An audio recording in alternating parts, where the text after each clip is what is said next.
नमस्कार दोस्तों। तो आइए शुरू करते हैं आज हमारी किताब ठीक तुम्हारे पीछे का भाग 6, जिसका शीर्षक था अभी अभी से कभी का तक। चलिए शुरू करते हैं। रोज के इंजेक्शन बड़े बढ़े, कुछ दवाइयाँ भी ज़्यादा हो गईं, दोस्त आना कम हो गया। बीच में सूरज आया था। मैं उससे पूछता रहा कि तूने मूछें क्यों कटवा ली, पर वह कहता रहा कि कहाँ मूछें तो हैं। जब भी मैं उससे कहता कि नहीं मूछें नहीं हैं, वह हंसता और मेरी बगल में पड़े हुए बुजुर्ग की तरफ देखने लगता। वह बूढ़ा आदमी सूरज को घूरता रहा। जब बात मूछ पर अटक ही गई तो सूरज ने फिर आने का वादा किया और चल दिया। उसके जाने के कई दिनों बाद एक रात मेरी आंखें खुली तो देखा वह बूढ़ा पलंग पर बैठा हुआ मेरे चेहरे पर कुछ पढ़ने की कोशिश कर रहा है। मैं एक छोटी चीख के साथ उठ बैठा। वह बूढ़ा वैसे ही मुझे देखता रहा, फिर मेरे और करीब आकर उसने कहा, मूछ नहीं थी, और अपने पलंग पर जाकर लेट गया। उस रात मुझे बहुत देर तक नींद नहीं आई। कहीं से पानी के बहने की आवाज आ रही थी। करीब 2 मीटर की ऊंचाई से वह गिर रहा था।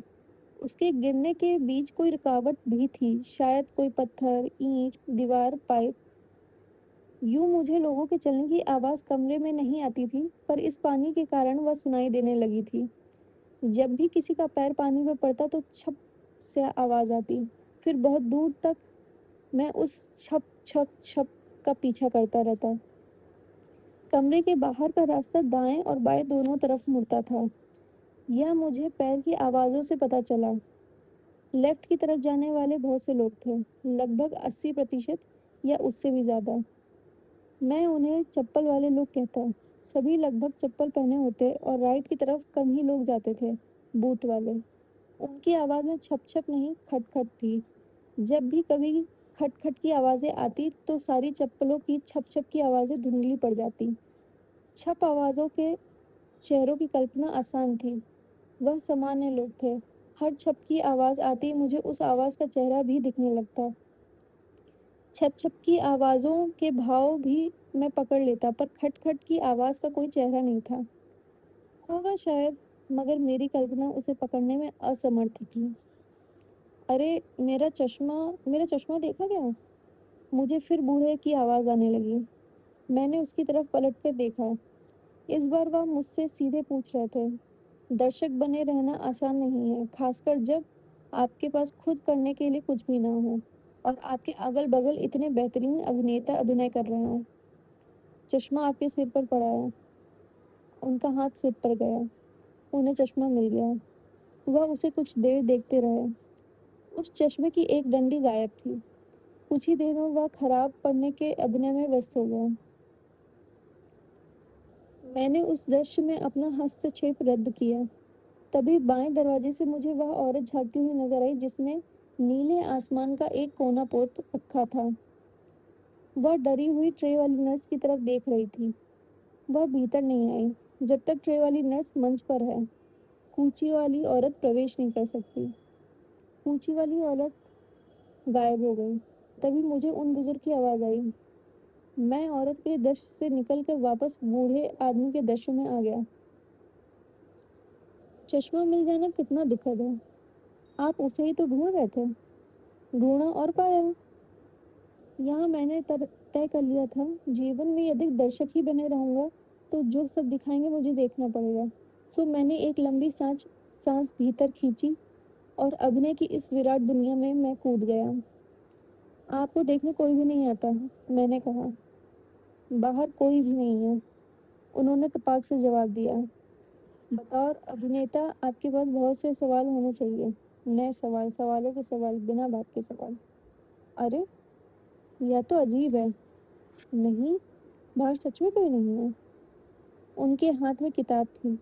सिर उसमें ही घुसा हुआ था। मेरे जवाब मानो उस किताब में छिप लिखे हों। मेरा नाम प्रयाग है। प्रयाग? हाँ, प्रयाग ही है सच में। मैं निरंजन। आप कब से हैं यहाँ निरंजन? कई सालों से हूँ। ठीक ठीक याद नहीं है। सालों से?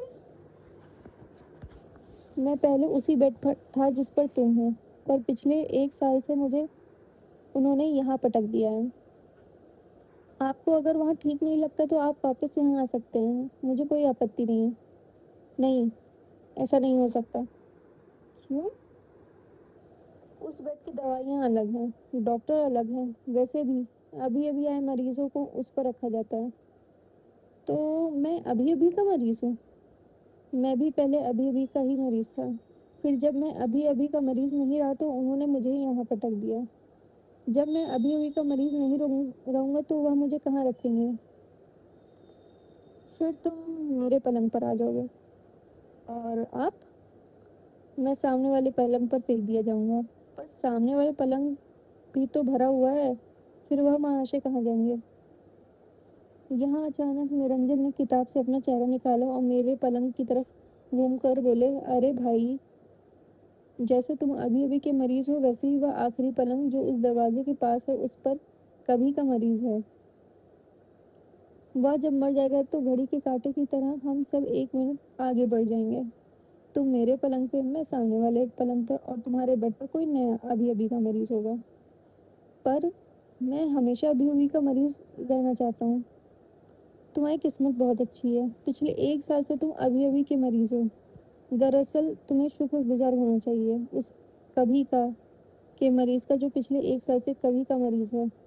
بہت ڈھیٹ ہے، بستر خالی ہی نہیں کر رہا ہے۔ مجھے یہاں 1 سال ہو چکا ہے۔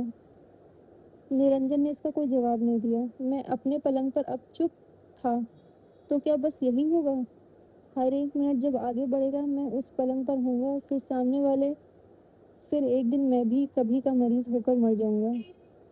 نہیں نہیں، اس میں کوئی بیچ میں ٹھیک بھی تو ہوتا ہوگا تب۔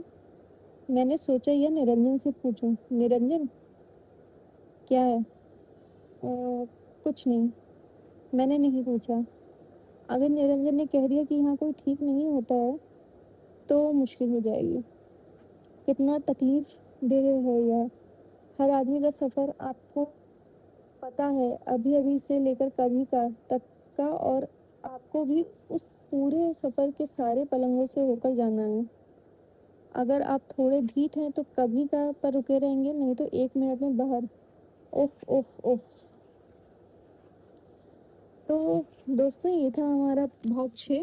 امید ہے آپ کو کہانی پسند آ رہی ہوگی۔ اگر پسند آ رہی ہے تو پلیز لائک ضرور کریے، سبسکرائب کریے اور کمنٹس میں اپنی رائے ضرور بتائیے۔ Thank you.